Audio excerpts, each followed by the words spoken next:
Hey everybody, welcome back to Audi C7 owners. My name is Cameron as always, and today I've got a video showing you the 9 most common points of failure on the cooling system for your 3.0T supercharged engine. This applies to B8 S4s, Audi SQ5s, and obviously your C7 cars with this engine. This will also apply to the C-REC, C-REC engines, however you want to say it. But we're going to cover all these things. We're going to talk about leaks. We're going to talk about part failures. We're going to talk about how you can notice these things failing, how easy they are to fix them. And so hopefully you'll be able to diagnose any issues you have with your cooling system at home and hopefully be able to fix it at home so you don't have to spend a ton of money at a shop. So stick with me if this interests you.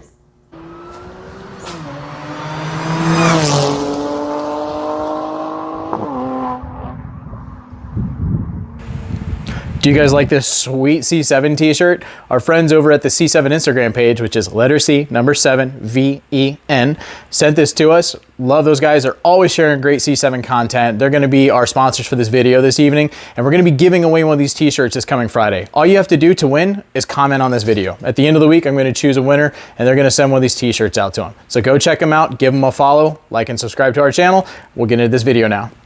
The first thing I want to talk about is how to properly check your coolant level in your car. As you can see, my coolant level is just a little bit over the max line, and that's because I haven't actually turned my car on at all today. The proper way to check your coolant level on these engines is to turn your car on, let it get an operating temperature, because when you do that, it's going to pull some coolant into the engine out of your reservoir. When you turn it off, it'll kind of backflow up there, and let it get warmed up, and then check to make sure that your coolant level is between that minimum and maximum line. Every time you check it, if you suspect you might have a leak, you want to make sure your car is at operating temperature and you're checking it consistently at the same time, okay? So if you check it when it's warm and it shows, you know, maybe it's at the bottom of the min line, and then you check it again when it's cold and it's higher, you know, that's not giving you a consistent reading. So make sure you're checking it consistently. The way I've put this list together for you guys is we're going to talk about the easiest things to look at and the easiest things to fix or replace, moving on up to some of the more difficult and more intensive fixes for your coolant system faults. Number 1 on our list for you guys to check are coolant hoses and coolant lines, okay? So let's get over here, and when I talk about this, I'm talking about anything from these hard plastic lines that you can see connected to intercooler cores. They have gaskets. You can check around the base of those to make sure there's no leaking or anything like that. Check your coolant hoses that come off of those. Now, keep in mind, my car has a divorce supercharger setup, so I've got these aftermarket lines that come over to my divorce reservoir, but your OEM ones will go straight off of this plastic line, straight down. They will turn into hard lines, and they will go to some coolant lines that go to the right and left of the engine down there. But get your car up on a lift, take the underbody paneling off, and check all of your coolant hoses. If you've got regular coolant in there, it should look like orange, pinkish, dried, kind of a crusty look, so to speak. But you want to check all of those lines for any kind of leaks. That's a semi-common one, especially the lines that come off of this crossover pipe.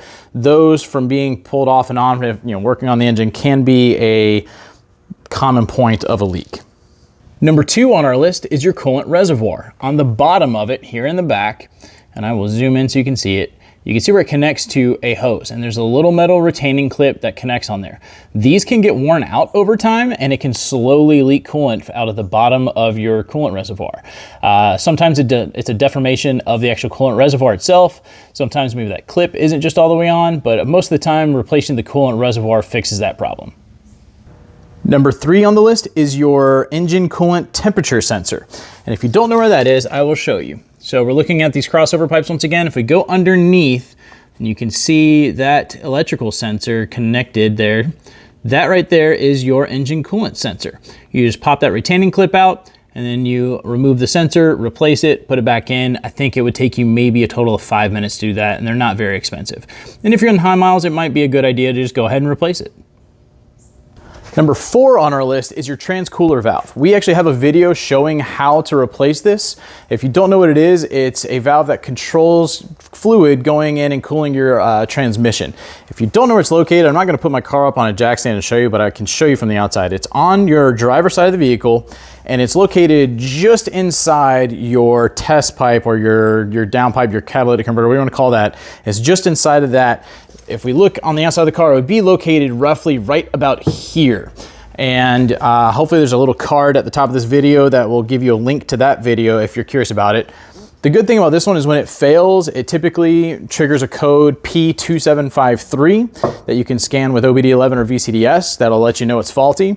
It's a little pricey to replace. I think it's like $130, but it's easily something you can do yourself. Word of caution though, if you do not replace it and you let it just continue to fail, it will leak coolant out of the top of the valve. And that coolant can also travel up the wiring sensor that goes into your TCU, your transmission computer. If you let it get all the way up there, it can fry that computer, and then you got a whole other mess of issues that will be a lot more expensive to replace. So if you start to see puddles form on this side of your car, underneath the car, and you get that P2753 code, just go ahead and get it replaced.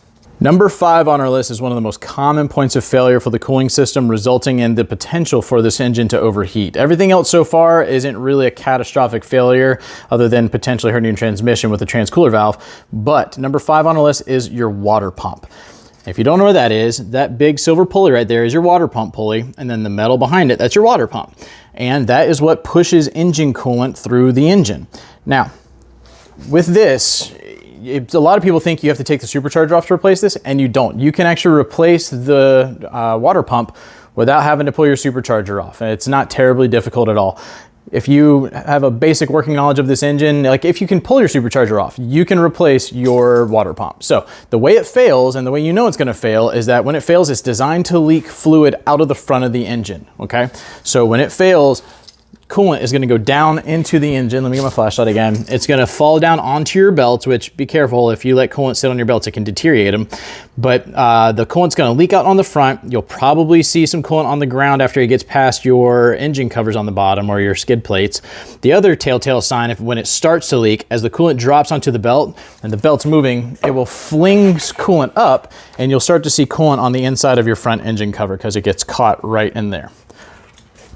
Number 6 on our list, not to be confused with the water pump that we just talked about, is your coolant pump. So real quick lesson on the engine cooling system for these engines. If you didn't know, you have 2 separate coolant loops built into one. I know that's a little confusing, but you have an engine coolant loop and you have your supercharger coolant loop. They're both fed by your actual reservoir. They feed down and they go down a line in there, and it goes to a little T-fix, and then that T-splitting splits off coolant into the 2 separate loops. Your water pump that we just talked about is what pushes water through your actual engine block and into your heater core for your HVAC system, but your coolant pump actually is what pushes water through your supercharger. And if you don't know this, your supercharger is cooled by 2 intercooler cores that are located here on each side of your supercharger.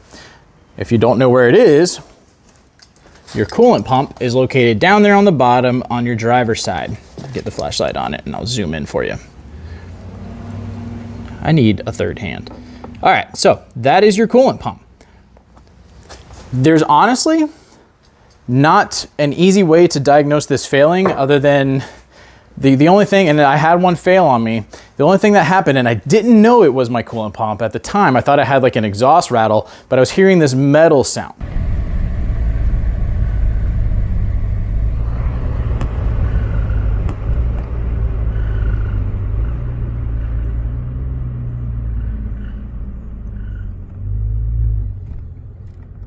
And like I said, I thought it was something on my exhaust kind of rubbing on something, but it was this metal sound, and that turned out to be the pump failing, and I was having like metal inside the pump grind. But there was no check engine light for it or anything like that. The only way I saw that it completely failed, because even when it was grinding, it was still working, but I've got a P3 digital multi-gauge, and I highly recommend every single person get one of these. And I keep my P3 multi-gauge on the IAT setting at all times. IAT stands for intake air temperature. That is the temperature of the air going through your supercharger, and that is one of the biggest indicators of health on this engine.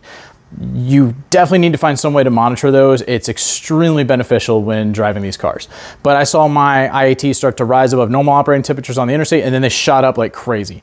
And it ended up breaking my intercooler cores. And that's what can happen. If they go up too hot, you will break your intercooler cores, which will leak fluid, and we'll talk about that in a second. And it can also damage your supercharger overall. So water pump failures aren't terribly common on these engines, but they do happen, especially people that do the mods to run them at 100% at all times to get better IATs. So just something to be aware of.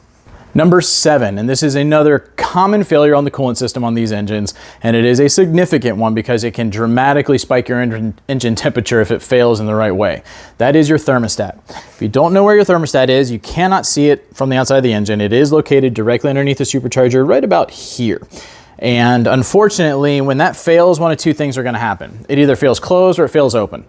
When it fails, I can't remember which is which, but basically one way it fails and your temperatures spike, they get really hot really fast, which is obviously very dangerous for the engine because it gets too hot. You could potentially blow a head gasket. And I'll touch on head gaskets a little bit later as well. But if it fails the other way, it could just run cold. And that's not optimal either, but at the same time, it's not as terrible as it running super hot. Either way, you want to get it fixed.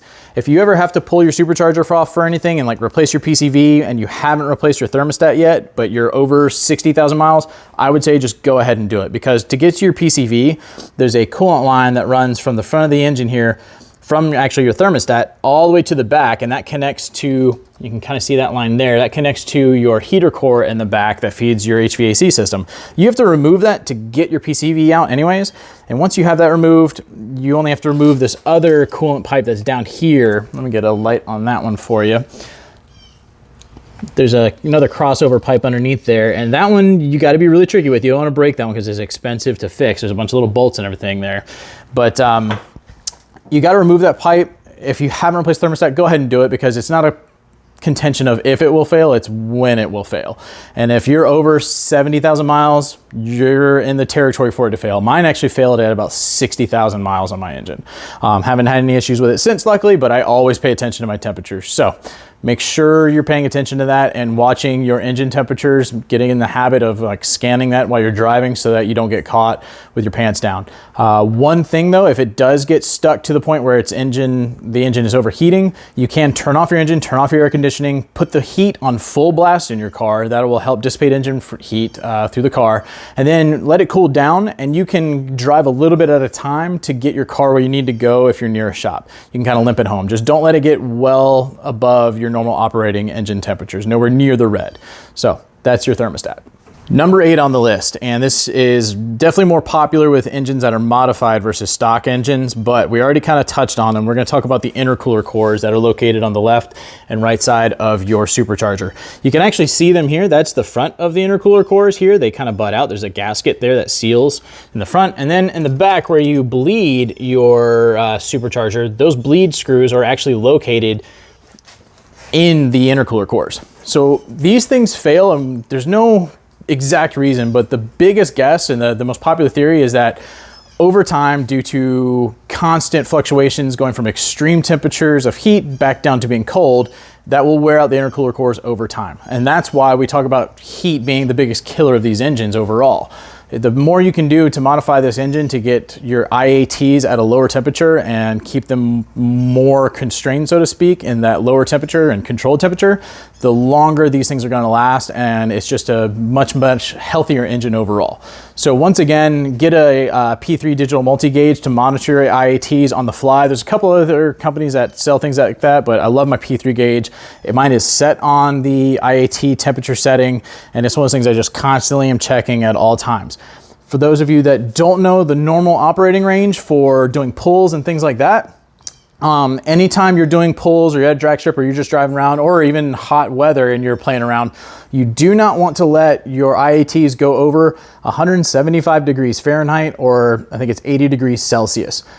One, when they go over that, the engine will automatically retard the timing and you will lose like 40% of power in the top end. And two, once it gets above that heat, you are potentially putting your supercharged intercooler cores at risk of failing early. So what happens when they fail? How do you know when they fail? The number one most common sign is that you start to get misfires under acceleration. And when you scan your car, it's either cylinder 3 or cylinder 6, and you get an EPC light. Because what's happening here when these intercooler cores fail, coolant is leaking out of them into your intake manifold, going into your intake manifold and getting introduced into the combustion chamber, and that's like blowing out the spark and you're getting a misfire. That is just, it's a lot more common than you think.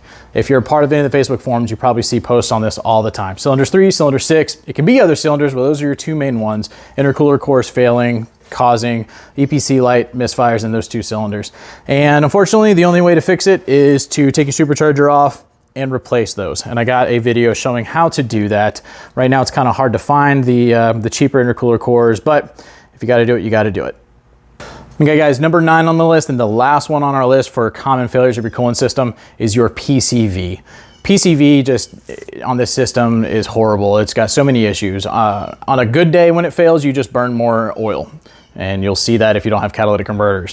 When it does fail and you have OEM catalytic converters, that oil coming out can potentially cause your catalytic converters to fail sooner. But what we're talking about in this video with coolant, there's another way it can fail. And this is not as common, but it does happen. In fact, I talked to a guy last night and I helped him diagnose it, and we figured out this PCV failed. If you come out and your engine's running fairly normal, but you start noticing that you are losing a lot of coolant out of your coolant reservoir, and you're having to top it off significantly very often, but you're not finding any leaks at all, you need to open your oil cap and check the color of your oil. Because what happens is the PCV fails and it mixes coolant with your oil. And obviously that is not good for your engine. That will wear down the seals. On top of that, you're introducing a lot more volume of liquid into the engine that it's not meant to take. And so you're creating pressure inside the engine that can cause a lot of other things to fail.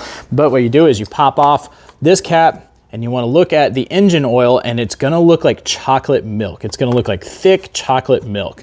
And that is your telltale sign that you've got coolant mixing with oil. And on these engines, 99.999% of the time, it is the PCV failing. If that happens, depending on how long you've ran it and how much coolant you've added, you might have to drop the oil pan to get all the sludge out of the bottom. You might have to take off your valve covers to really clean all that sludge created by the coolant oil mixture and let that drain with a ton of brake clean through the engine. Run some cheap oil to get it all flushed out, and then put new oil in it after you've replaced your PCV. Or check out the card above over here somewhere, wherever the hell it shows up on this video. We are doing a PCV relocation project. We should have it done here in the next few months, hopefully, and that will completely eliminate, hopefully, any chance of this ever happening on this engine again. But that is probably your biggest and most dangerous coolant failure on this engine, is the PCV failing, allowing the coolant to mix with your oil, because there's no visible leaks. You won't get a check engine light. You just have to be able to notice it by checking your coolant reservoir. So check your coolant reservoir often, guys, especially if your PCV hasn't been changed in a very long time and you're a high mileage car. A lot of people will take their car to a random shop that's really not intimate with these engines and say, hey, I think I'm losing coolant, I'm having issues here. And they're immediately gonna say head gasket, because on other engines, that is a common failure, is your head gasket basically leaking coolant into your oil. That just doesn't happen on the 3.0T supercharged engine. I'm not saying it's never happened, but I'm saying I've literally never spoken to one person in the almost 5 years of owning this car that has had a head gasket failure. So it's likely one of these 9 other issues I just listed before a head gasket failure. So don't let a shop talk you into that and say, oh, you gotta replace the engine, because likely it's gonna be something a lot cheaper and a lot easier to fix. So we've covered all of the 9 most common points of failure in the coolant system. How can you prevent having a catastrophic failure? 1, be diligent. Just be the person that doesn't just ignore their car. Anytime you go and gas up your car, pop your hood, check your coolant reservoir. Check to make sure that you've got enough coolant in there. If it's low, top it off, and then check it every day to see how rapidly you're losing coolant. Obviously, you want to check for leaks. Keep in mind, these cars have underbody panels that will catch a lot of your small oil and coolant leaks, so you might have to take those off. But check for leaks, try and figure out where they're coming from. If there's no visible leaks, then use this video to diagnose what it could potentially be. If you're losing a lot of coolant out of your reservoir and not seeing any leaks, remember, it's more than likely your PCV. Number 2, get a P3 gauge. Get a P3 gauge, set it to your intake air temperature sensor, and just train yourself as you're driving randomly to have a scan that goes from your P3 gauge to your coolant temperature, your engine temperature sensor on your dash, and then whatever else you're doing. And constantly paying attention to those and understanding what your normal temperatures are so that you know when they start to fluctuate, so that you can turn the car off and diagnose. All right, guys, I hope that this video has been informative and helpful to you, especially any of you who are chasing some kind of a coolant issue with your vehicle that you just didn't know about. Hopefully this video allows you guys to methodically go through and diagnose your engine by yourself at home, thus saving you a lot of money from having to tow it or drive it to a shop and have them do it. Now, most of these fixes you can do yourself, and there's likely a video from me showing you how to do it, or FCP Euro. FCP Euro has an amazing video series showing you how to replace your PCV, your thermostat, and your water pump. It's step by step, it's great. It's pretty much the reason I haven't done one on either of those, because theirs is just perfect for it. So check them out, check those videos out if you need help doing that. Overall, you know, the PCV is probably the most difficult one, maybe the thermostat, but both of those, if you know your way around this engine, you can do that. But anyways, if you have questions or comments on anything that we've covered in this video, or any other suggestions of anything I may have missed, please leave them in the comments below. As always, please like and subscribe, and we will see you guys on the next video.